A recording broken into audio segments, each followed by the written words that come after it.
સ્થાનિક સ્વરાજની ચૂંટણીને લઈ ભાજપ એક્શનમાં પ્રદેશ ભાજપની કોર કમિટીની બેઠક મળી। સીએમ નિવાસસ્થાને આ બેઠક મળી। પ્રદેશ પ્રમુખ Jagdish Vishwakarma, CM, deputy CM સહિતના સભ્યો હાજર રહ્યા। કોર કમિટીની રચના બાદ પહેલી બેઠક મળી છે। સ્થાનિક સ્વરાજની ચૂંટણીઓ સંદર્ભે ચર્ચા કરવામાં આવી।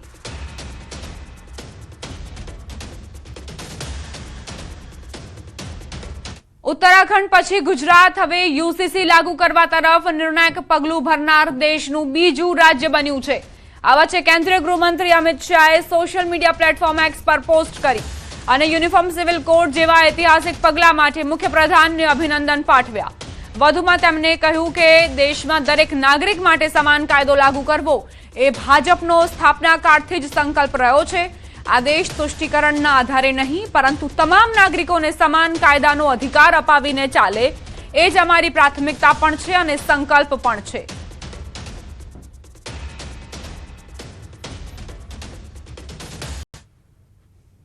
गुजरात विधानसभामां यूसीसी बिल पास थवाना निर्णयने वडताल मंदिરના सत्संग महासभाના प्रमुख नौतम स्वामीએ ऐतिहासिक गणाव्यो। भारतनी सनातन धर्मनी रक्षा माटे चूंटेली भारतीय जनता पार्टीनी सरकारे बधा माटे गुजरातमां समान सिविल कोड लावी अने एक ऐतिहासिक आशीर्वादरूप बधाईने राजी थवा जेवुं काम कर्युं छे। तमाम जाति, वर्ण, लिंग एने आधारित बधाने समान कायदा थशे। जिल्ला विकास ग्रांट मुद्दे राज्य सरकारनो मोटो निर्णय। हवे वण वपरायेली ग्रांट सरकारने परत नहीं करवी पड़े। बाकी रकम डीडीओना पीएलए अकाउंटमां ज रहेशे। अधूरा विकास कामों पूर्ण करवा सीधो उपयोग थशे। वहीवटी प्रक्रिया सरळ अने जिल्लाओने मोटी राहत।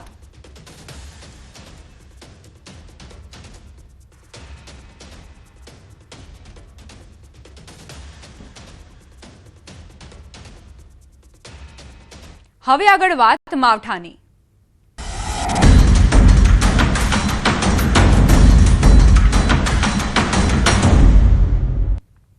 राज्यमांथी नथी गयुं मावठानुं संकट। हवामान विभागनी मावठाने लईने आगाही।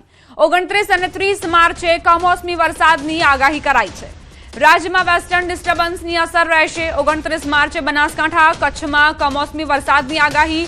30 માર્ચ કચ્છ, બનાસકાંઠા, પાટણ, સાબરકાંઠા, અરવલ્લી, મહીસાગર, દાહોદમાં આગાહી કરાઈ છે। 25 થી 28 માર્ચ રાજ્યમાં ગરમીની અસર રહેશે। રાજ્યમાં તાપમાનનો પારો 38 ડિગ્રી રહેવાની શક્યતા। पवनों की दिशा बदलाता गर्मी की असर रहेशे।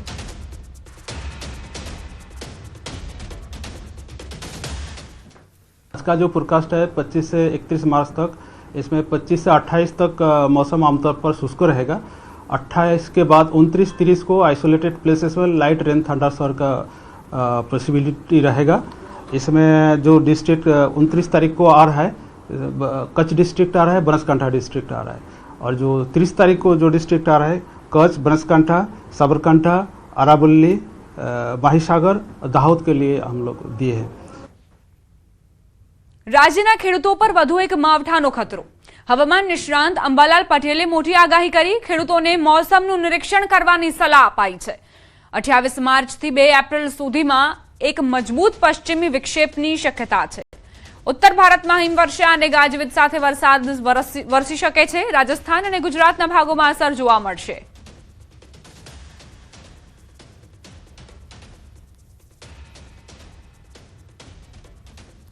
खेडूत भाईओए आगामी 10 दिवस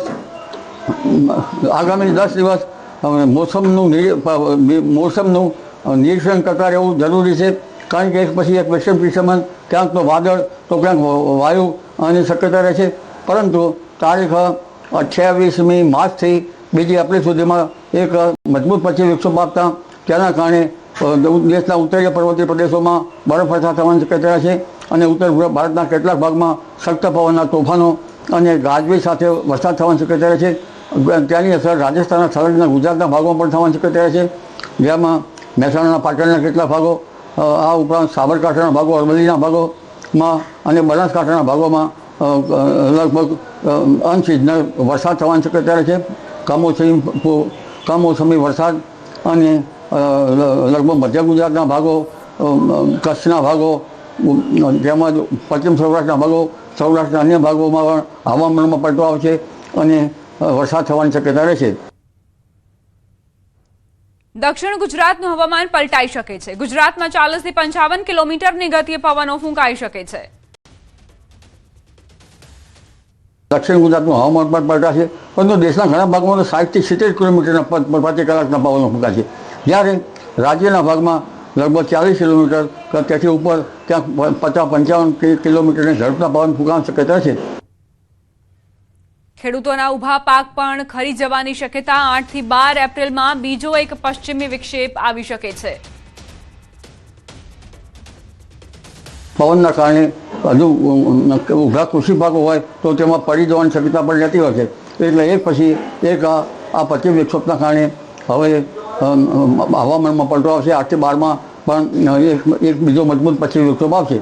એટલે જરૂરી છે કે પવનની ગતિ જે છે એ વધારે રહેશે અને કેટલાક ભાગમાં વધુ વરસાદ થઈ શકે, કેટલાક ભાગમાં ઓછો વરસાદ થઈ શકે.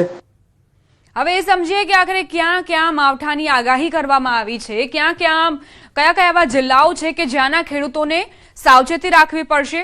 તો આપ જુઓ, સાબરકાંઠા, અરવલ્લી, મહેસાણા, પાટણ, ગાંધીનગર, અમદાવાદ આ એવા જિલ્લાઓ છે કે જ્યાં શક્યતા છે કે વરસાદ વરસી શકે છે. કચ્છ, જામનગર, દેવભૂમિ, દ્વારકા, પોરબંદર, ગીર સોમનાથ, સુરત, નવસારી, નર્મદા, તાપી આ એવા જિલ્લાઓ છે કે જ્યાં વરસાદની આગાહી કરવામાં આવી છે. બની શકે કે એપ્રિલમાં વારંવાર આ માવઠાના કારણે ખેડૂતોને પાક પોતાનો બચાવવા માટે પ્રયત્નો કરવા પડે. હવે અન્ય સમાચારો પર નજર કરીએ. ગુજરાતનું જાહેર દેવું 3.80 લાખ કરોડે પહોંચ્યું છે. કેગના રિપોર્ટમાં રાજ્યના દેવાનો ઉલ્લેખ કરાયો છે. ગત વર્ષ કરતા 22,000 કરોડનો વધારો થયો છે. બજાર લોન 3.11 લાખ કરોડ સુધી પહોંચી. મહેસૂલી આવકમાં ઘટાડો, પરંતુ ખર્ચ નિયંત્રણમાં સુધારો થયો છે.